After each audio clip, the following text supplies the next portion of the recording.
Okay, then what is support vector machine? So consider this classification task. We have this blue point and this red point. Can you discriminate the blue point and red point using a linear line? Is there any hyperplane that can well separate the blue class and red class? The answer may be no. We cannot classify the blue and red class with simple linear or hyperplane classifier. So all the previous support vector classifier or maximum margin classifier, of course, cannot give you very nice classification result.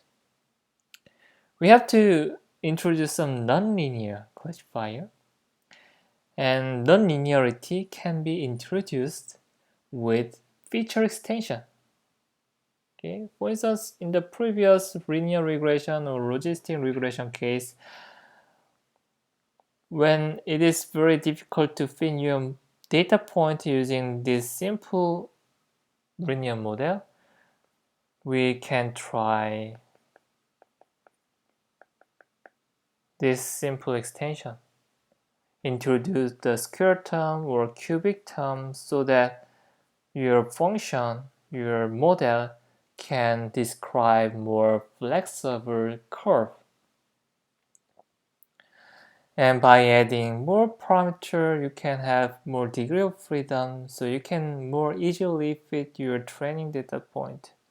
Let's forget about the bias variance trade-off at this moment.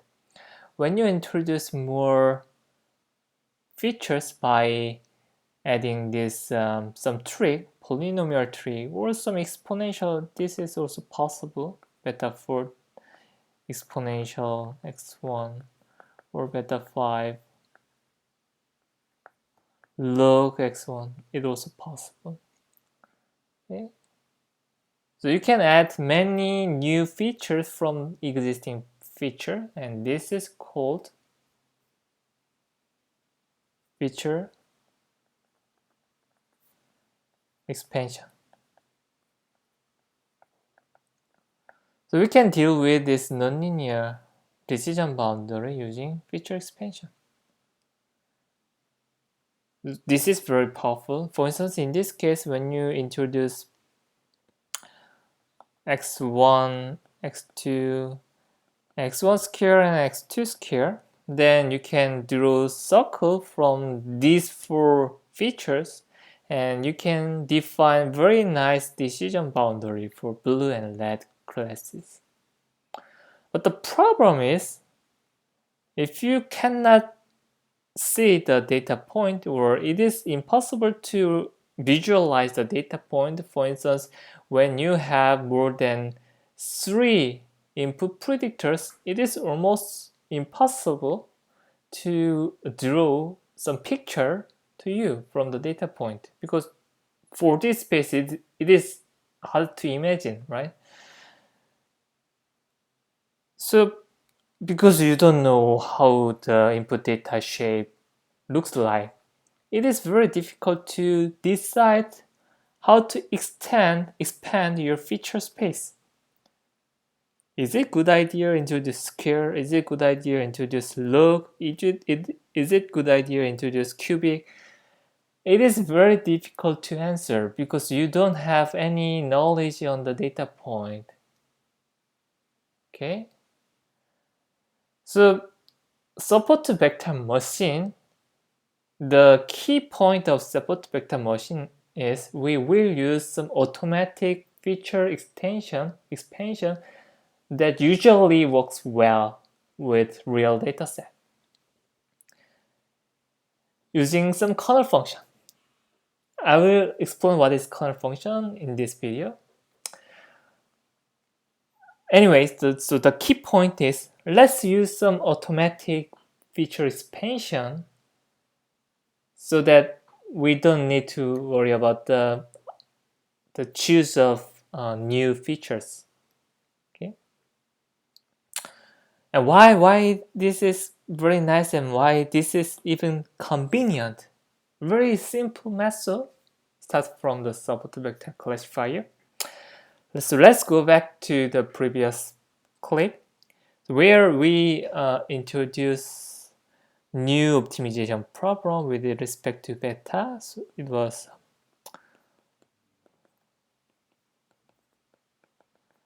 beta square plus hinge loss.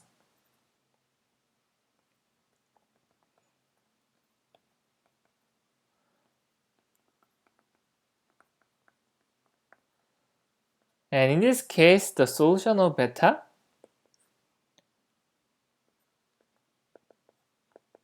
very interestingly just depend on your data point.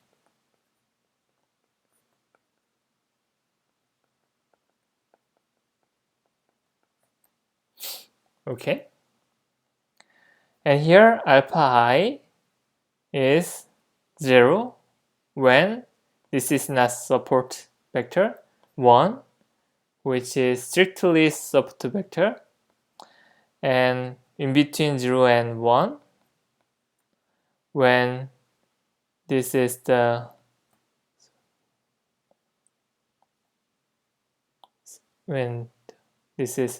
inside of your boundary and this is on the boundary. Okay. And with this simple formula, you can define the hyperplane that can separate the two classes. So you can replace all the beta here and here by this form. And when you replace beta by this, all you need is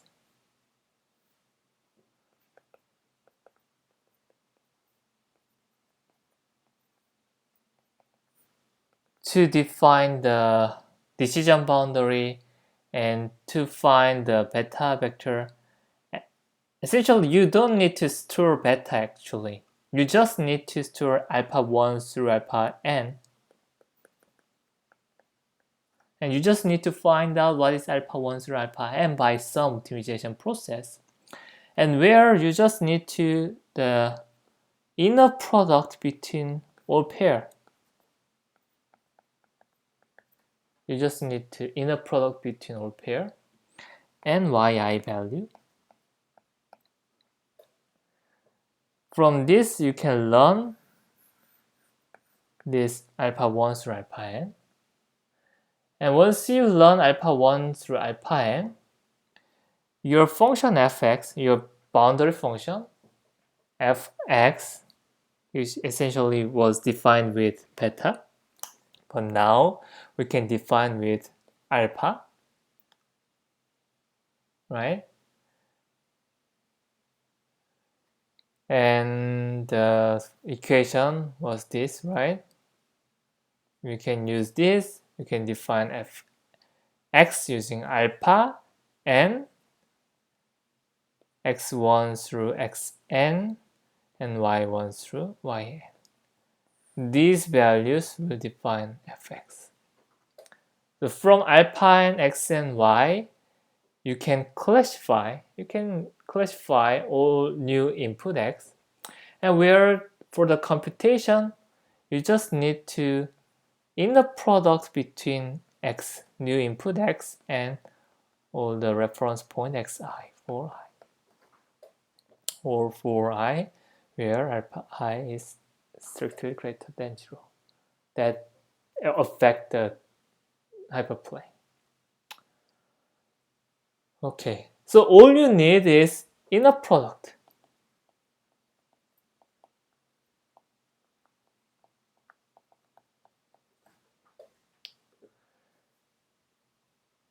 All you need is this inner product. So if we can define the inner product of expanded space by using some kernel function k, so let's say kx, y define inner product between some expanded space, you don't need to actually write down the expected space axis and the element, but you just need to compute this corner function. Okay, and the support vector machine usually use very well-known corner function, predefined corner function, and they do not physically expand your input space. Okay, forget about feature expansion.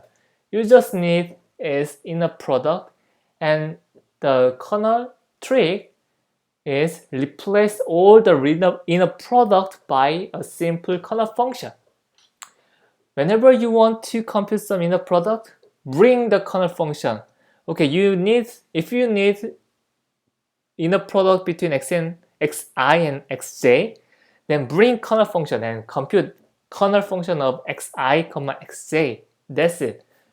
When you replace all the inner product by corner function, then this is equivalent with you expand your input space to some feature space hx.